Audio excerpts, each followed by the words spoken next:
Months ago, someone asked me to do a video on how I painted my little mangers, and to be honest, I paint them differently every time, but this is the set that she specifically asked about.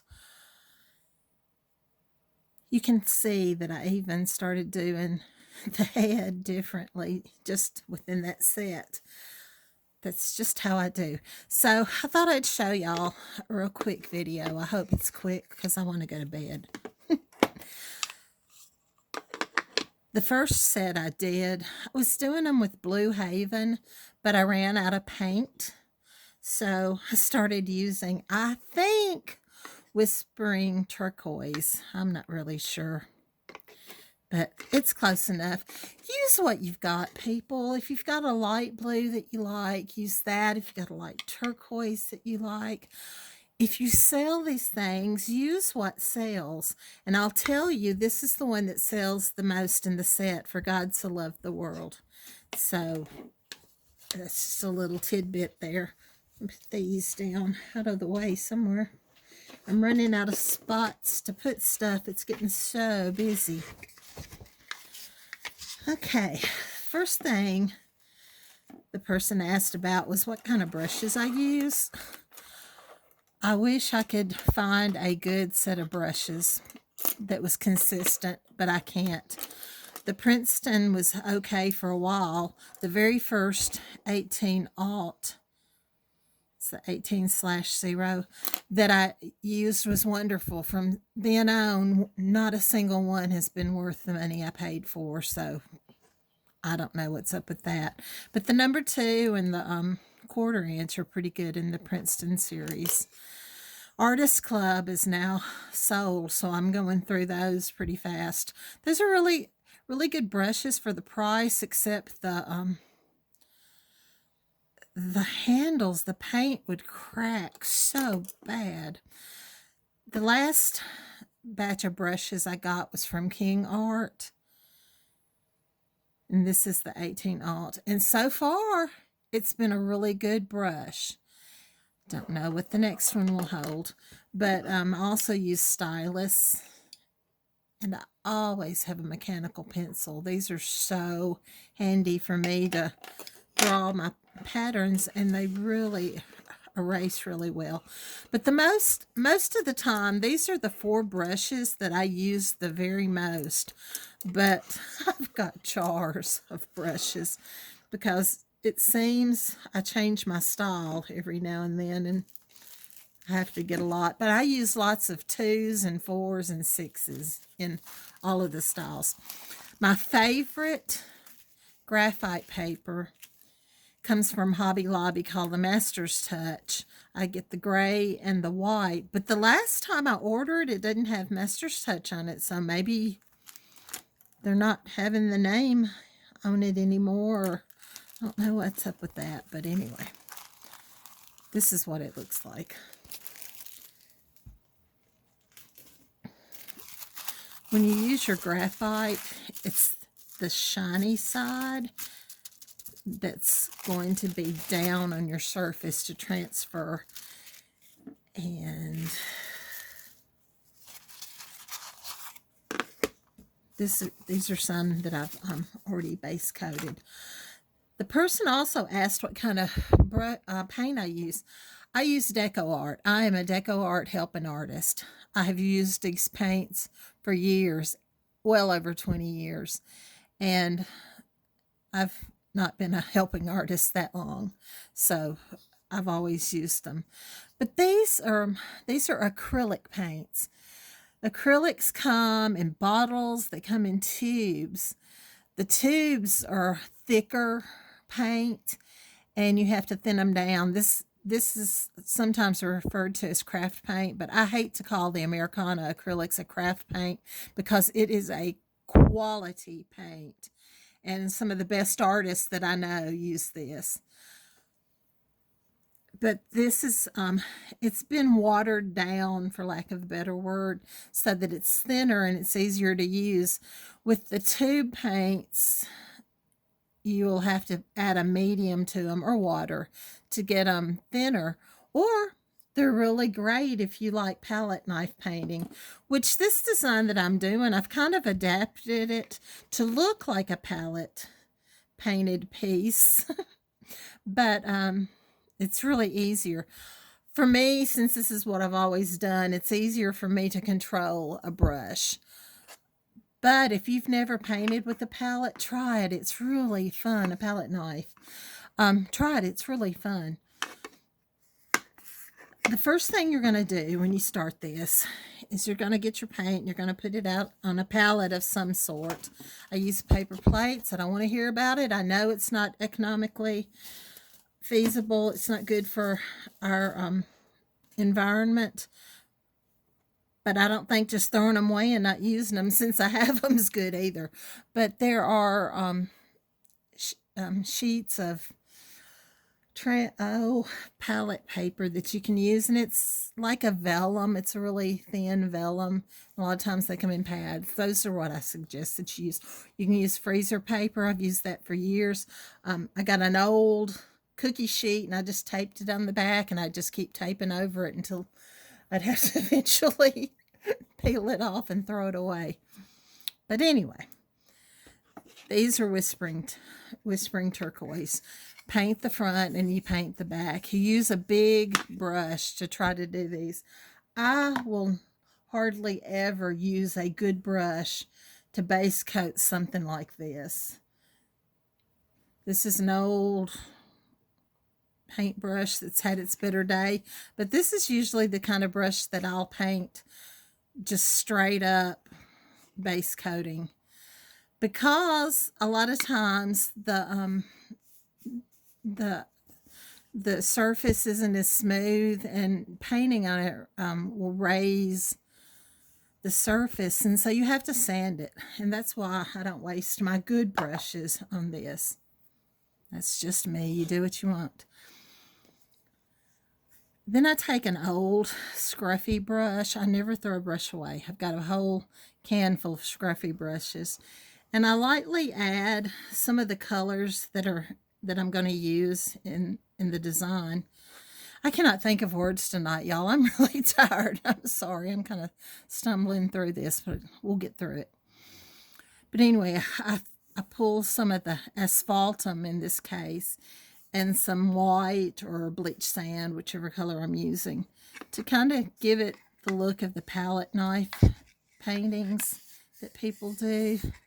This is so much easier, and that's what I've come to enjoy doing. Now, let's see. I'm going to show you quickly how I transfer. I like to use my mechanical pencil to do this. You can use a stylus. I use this a lot of times, but I find that my lines are shakier, and really that's okay, because I'm going to cover them up anyway or erase them. So you fit your pattern onto the surface as straight as you can. And I'm not going to transfer all of this, but let's get the writing. Before I go too far, I'm going to make sure that this white's going to show up. Not very much. Let me try pressing down just a little harder. And you have to be careful pressing down harder, because a lot of times you'll leave an indentation.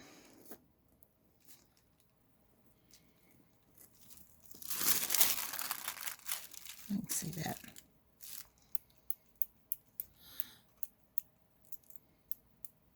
I think this is the one.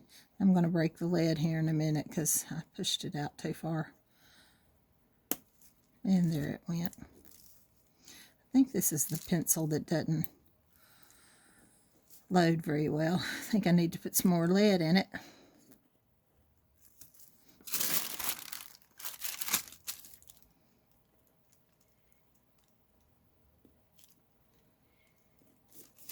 There's a video on how I do my lettering, so I'm not going to probably do all of this lettering, because you'll get the idea. Every time I write, it's different.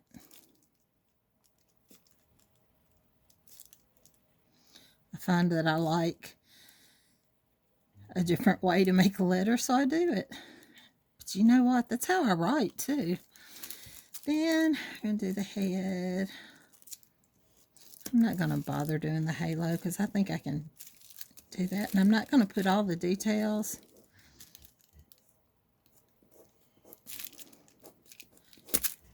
Oops.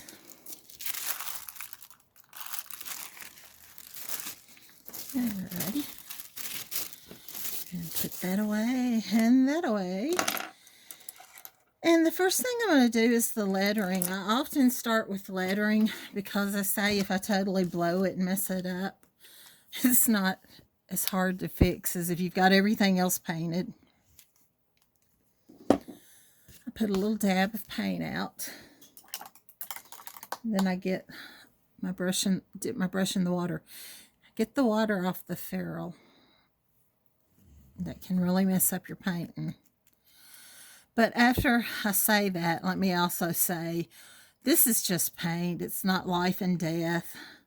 If you mess something up, you can fix it. You can paint over it. Some mistakes are easier to fix than others, but usually you can do it. I think of my lettering as lining. Your brush is going to only go the way that it goes. So you kind of have to work with it.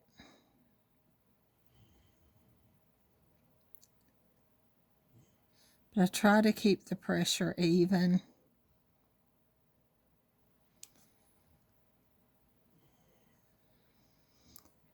And this is really far away, so it's hard for me to see. See, I've already messed that up. But when you're lettering,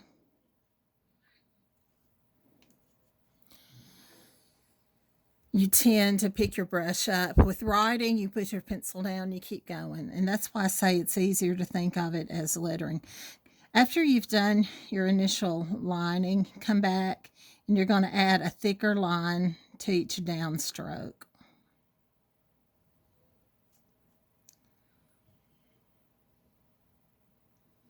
Sometimes you'll put it on the inside and sometimes you'll put it on the outside. It just depends on where you've got space to make it thicker.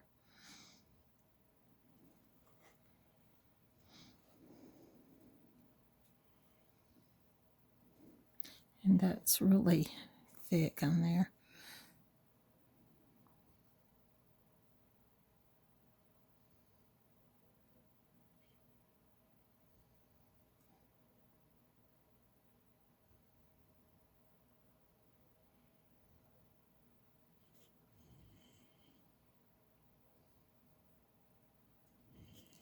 I don't know if y'all can hear it, but my puppy dog's just snoring.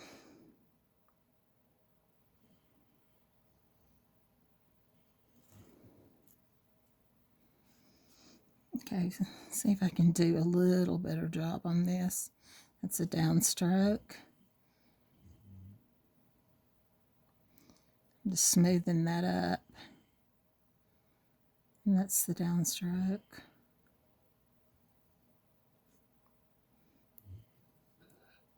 The top of the O is a downstroke. And the bottom of the O is a downstroke.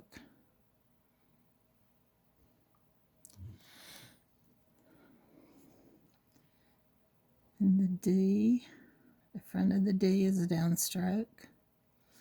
And the back of the D was a downstroke.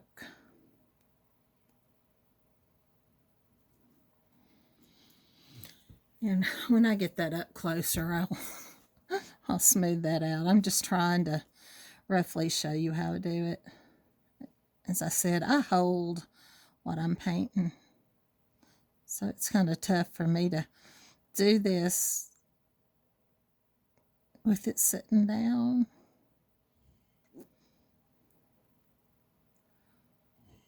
Good grief, it looks like I've never painted before in my life.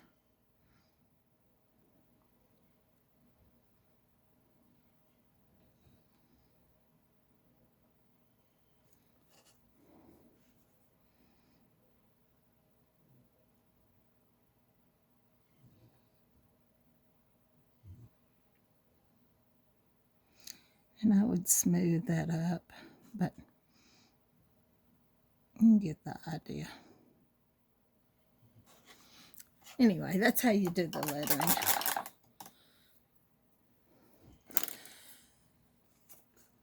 Okay, let's set that aside and let's go back to see if I can find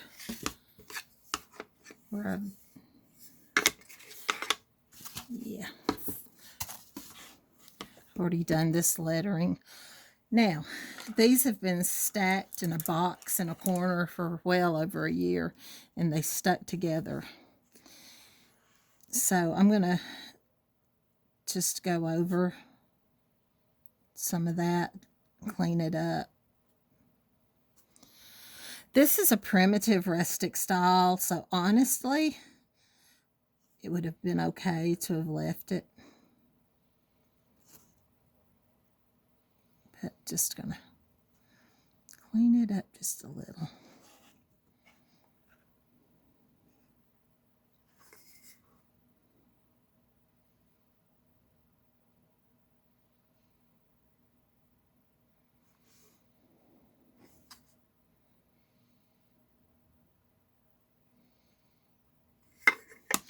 And that'll do for now. Okay, I'm going to use a number 6, and I'm going to put down flesh tone. This is now called warm beige. So if you're out looking for the color, you're going to find it under warm beige. They had to change the names to become politically correct.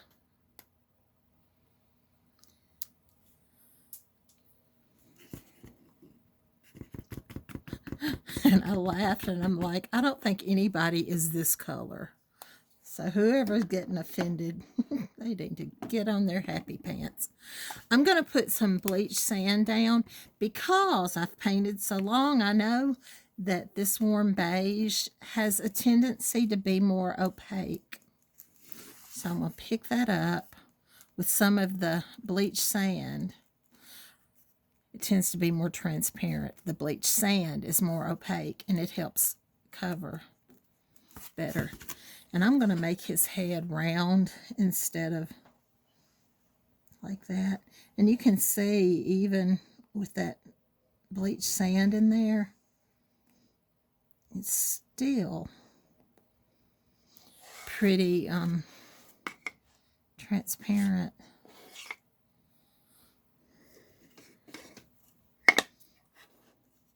A lot of times I will simply use the bleach sand first.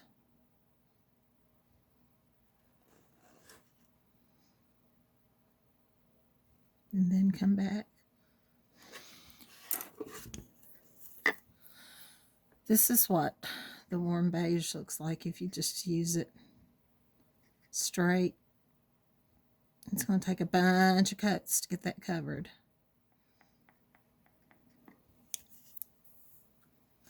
So we'll throw some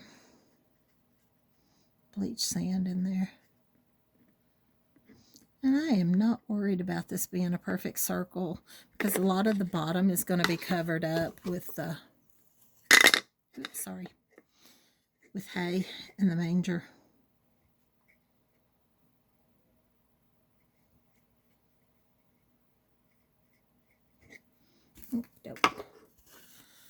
And then you're going to have to, the next coats I usually just put the straight warm beige on. And there is a little bit of puppy dog hair that gets into everything I paint. That's okay. He's worth it.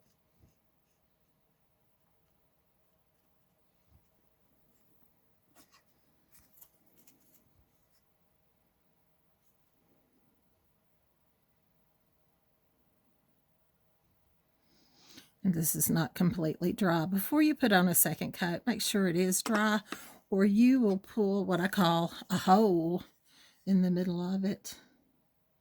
And a lot of times getting it to cover, it's more difficult than waiting, so I usually waste more time trying to fix it.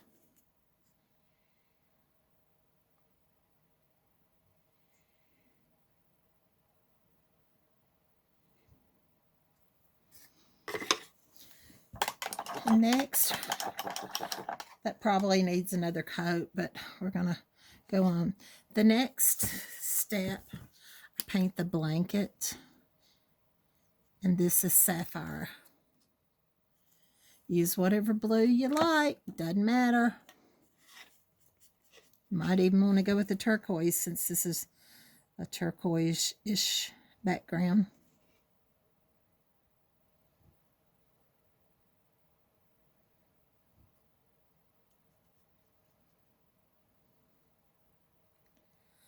The bottom is going to be covered up again with the hay.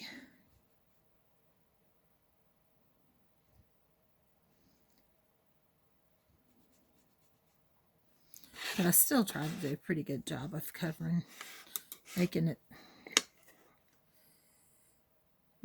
even.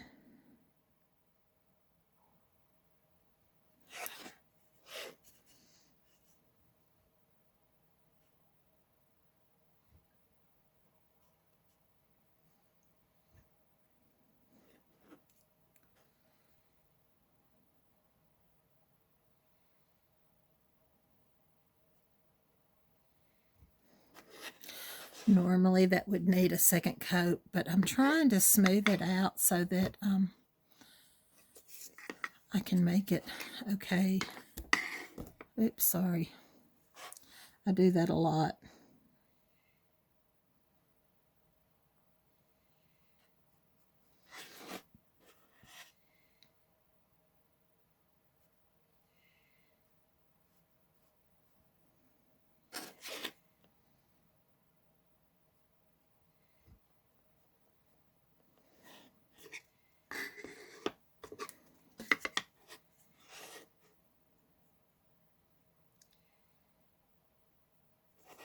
If you do craft shows, this is the way to paint assembly line. I did craft shows for years, and I didn't paint a lot of duplicates of things, but there were certain items. Had a little pumpkin pen, and I wrote "Give Thanks" on it. I'd paint 30 of those at a time, and people would give me orders for 10 and 20 to get for their coworkers.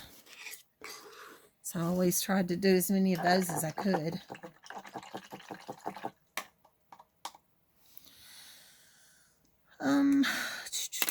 Let's go ahead and do the manger.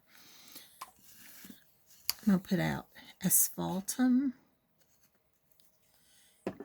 and honey brown. Use whatever browns you've got or what you can find. If you're trying to buy paints at the store, the selection sometimes isn't very good. I order my paints from Deco Art. I'm picking up some of both of these colors. I'm not worrying about mixing them because when I put it down, it's going to mix it as I'm brushing. But anyway, I order a lot of my paints. Getting back to the brushes real quick, one of the best places that I found online to order brushes is Hofcraft, Hofcraft, and then the Brush Guy. Those are the two places that I order most of my brushes. You can see both of those. And I'm going to want the ends to be jagged to look like it's a manger. Looks like it's a homemade something. Probably made with scrap lumber. Living on a farm, we always did the best we could with what we had. I think we could learn that lesson again in today's society. There you go. And now let's do the legs.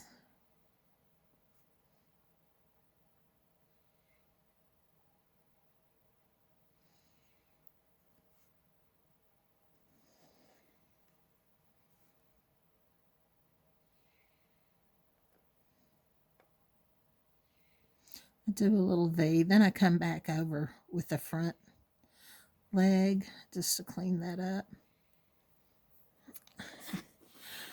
I don't think it gets much more simple than that. And like I said, I'm just picking up some of both of the paints. And the paint is kind of thick.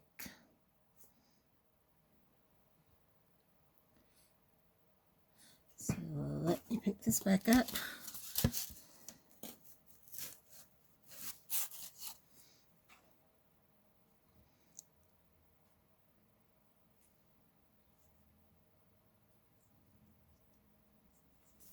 And if you want some more of another color, just add it in there while it's still damp. I call this dirty brush painting. Just keep loading your brush up.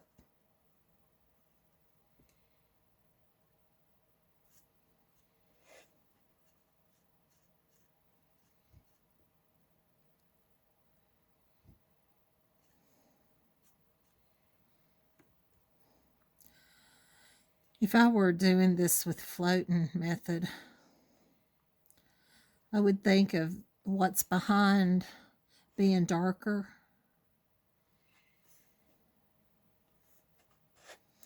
Let's make this a little thicker since I got carried away.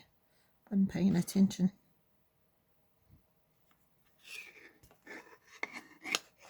Isn't that easy?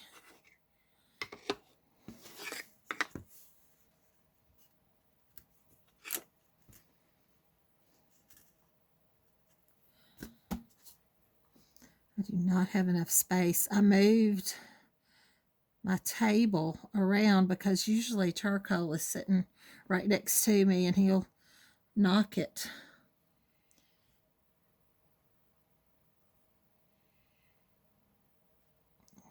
Well, now that I'm here, he's over on the couch snoring away. It's just like a child.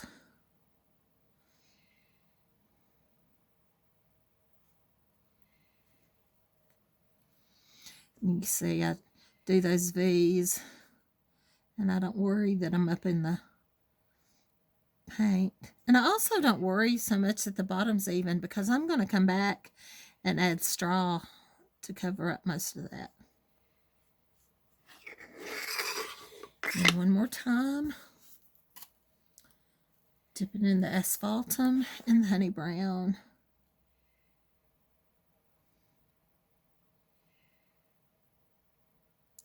And you know what? It is absolutely fine if it skips and some of your background shows through because that just gives another bit of texture to it. I think you can tell that I don't worry about some things. I probably worry about things that don't matter before I worry about stuff that does. But I just think of this as fun and relaxing, and getting stressed out. Just, ugh. I don't have time for that. And as I said, most everything can be fixed.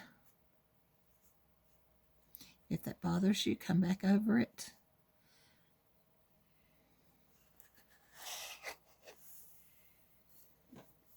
And there's that.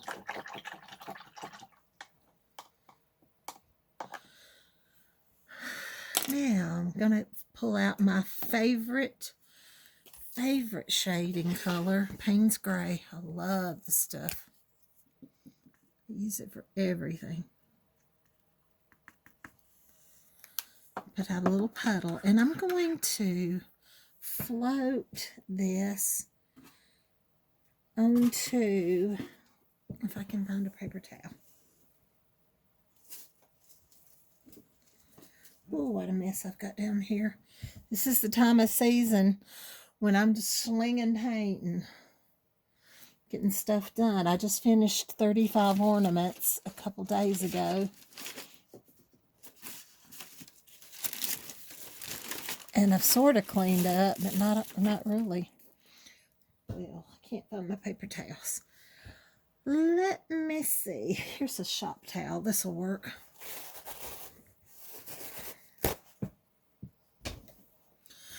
When I float, I try to have a pretty good quality paper towel. I usually like Bounty in the Selecta size, and I fold them. And this is a shop towel, and it's really thick. But what you do,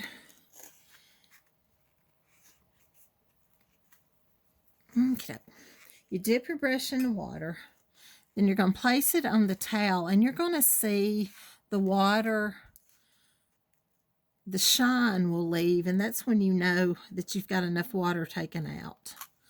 You usually have to get the water off the ferrule. But just take your brush through the edge. You don't want a whole lot of paint on it. And you're going to walk this back and forth. Since this is such a strong color, I usually do this several times, but with most colors, I'll just go back and walk it about 2 or 3 times. Not a whole lot. Sometimes I won't even. You put your color next to the edge,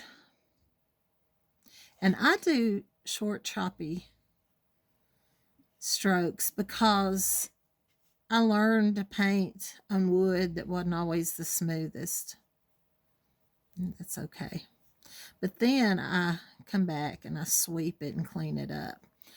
I usually will do 2 to 3 floats on something, but these are primitive and it doesn't matter that much, so I'm just going to do the one float.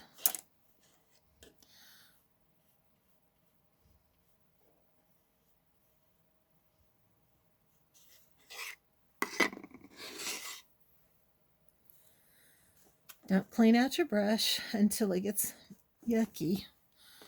Just keep dipping it in the water.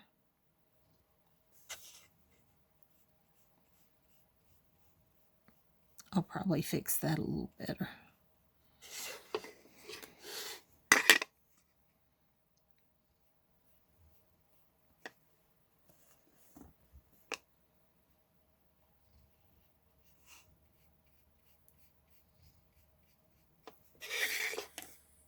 And then I come back. I'm going to do a float across the bottom. Most of that will probably be covered up, but just, I believe in giving something a good foundation and then let it go from there. It's kind of like in life. If you've got a good foundation, sure makes life easier.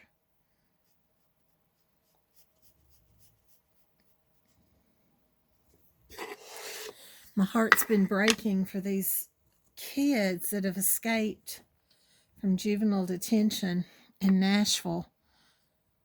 2 of them are being held for murder. What in the world is wrong with 14-year-olds that they're so filled with hate? It just breaks my heart.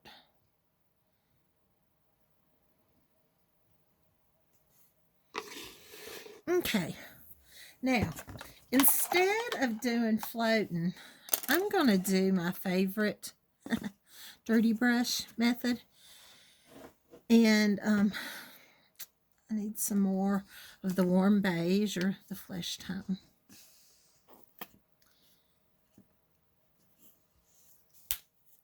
And I'm going to load my round brush. You can do this with a flat, but this one, I'm using a number 6 round. I'm going to base that circle again. And I'm not worried about that little place there. We'll just get some straw on it. Now, while this is wet, I'm going to just, like I did my float, I'm going to kind of flatten out my brush and run that edge and pick up some of that asphaltum. Make sure that I've got where you can see this. I'm going to put that on the edge like I did my angular brush. I keep working it in. I don't want it to be real strong because this is a face. Normally I would have used shading flash to do this, but I noticed that it seems to be discontinued, and I decided not to pull out another color of paint. And there again. And if some of that brown is left in there, it wasn't much. I'm going to load this again, swipe it through the corner.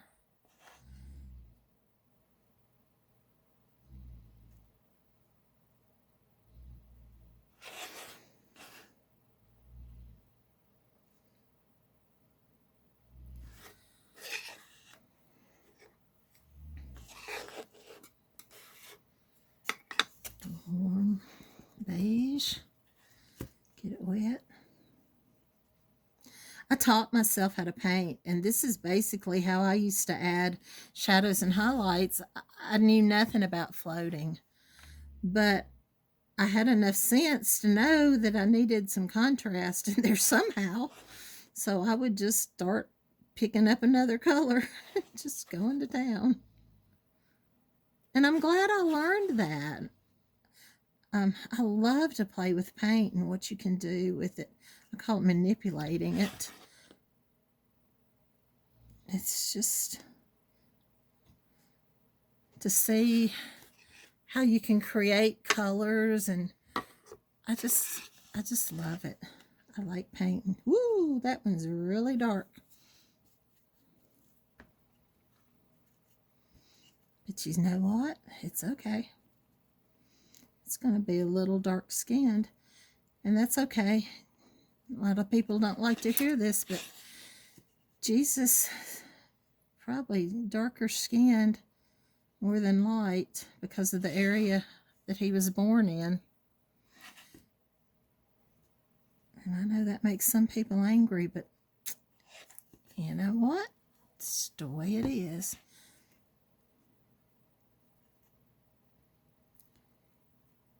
And while you're doing this, if you get too much, like I did, just add some more. And that's what I like about this rustic look. It's okay.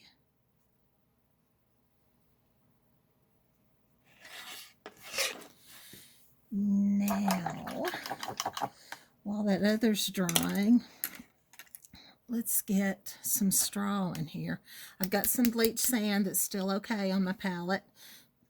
I'm gonna add some marigold, and I really am needing to find a new bottle of this. It's just about gone. And I've got a little my asphalt and my honey brown still on here. So the first thing I do when I make hay, I'm using my liner brush again. And I might need to thin it. Let's just see how it goes. I start, yep, it needs some water in it. It needs to be thinned out just a little bit. If your paint doesn't move off your brush, it's too thick.